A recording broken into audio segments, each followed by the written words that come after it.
মধু রেহানকে ফাঁসাতে বাচ্চাটাকে মেরে ফেলার ষড়যন্ত্র করে।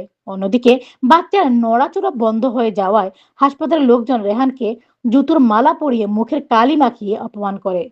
এমনই চাঞ্চল্যকর ঘটনা দেখতে পাবেন আজকের ভালোবাসার রংপুর ধারাবাহিক পর্বে। ধারাবাহিকের শুরুতেই দেখা যায় হাসপাতালের কেবিনে ভর্তি থাকা গর্ভবতী দীপ্তির গর্ভের শিশুর নড়াচড়া হঠাৎ বন্ধ হয়ে যায়।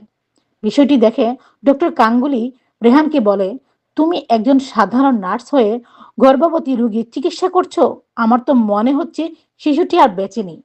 ডক্টর গাঙ্গুলির কথা শুনে দীপ্তির কান্নায় ভেঙে পড়ে। রেহান হতবাক হয়ে বলে, আমি তো কিছু করিনি, তাহলে বাচ্চার এমন হলো কিভাবে? তখন দীপ্তি অভিযোগ করে বলে, আপনার দেওয়া ইঞ্জেকশনের পর থেকেই আমার বাচ্চা আর নড়ছে না।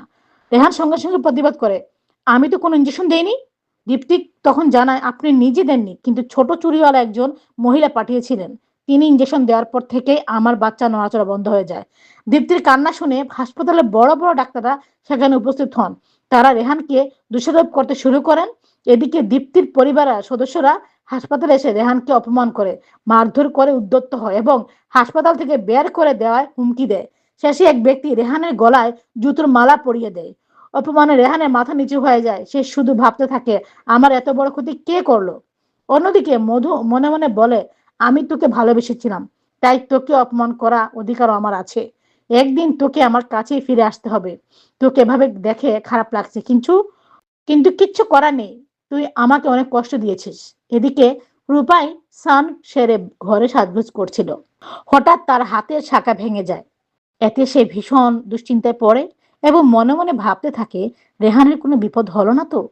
ঠিক তখনই হাসপাতাল থেকে একজন মহিলা মিশকাকে ফোন করে পুরো ঘটনা জানায়।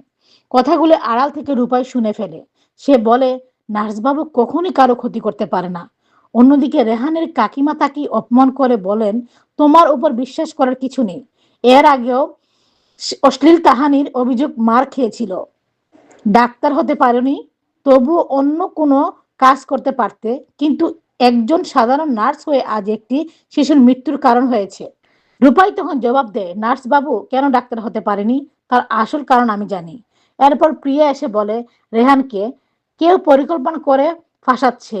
গর্ভবতী মহিলা বলেছেন রেহান ইঞ্জেকশন দিয়েছে, অথচ রেহান কোনো ইঞ্জেকশন দেয়নি। যে ইঞ্জেকশন দিয়েছে সে ছিল ছোট চুলওয়ালা একজন মহিলা। আর ঘটনাটির সময় হাসপাতালের সিসি ফুটেজে ক্যামেরাও বিকল হয়ে গিয়েছিল। প্রিয়ার কথা শুনে রূপাই বলে, এসব কে করেছে আমি জানি। নার্স বাবুর ঘরেও শত্রু আছে, বাইরেও শত্রু আছে। খুব শীঘ্রই আমি দুই শত্রুকে সবার সামনে নিয়ে আসব। এরপর রূপাই নিজের ঘরে চলে যায়।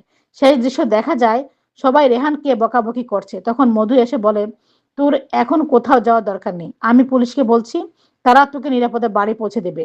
রেহান তখন সন্দেহের সুরে বলে,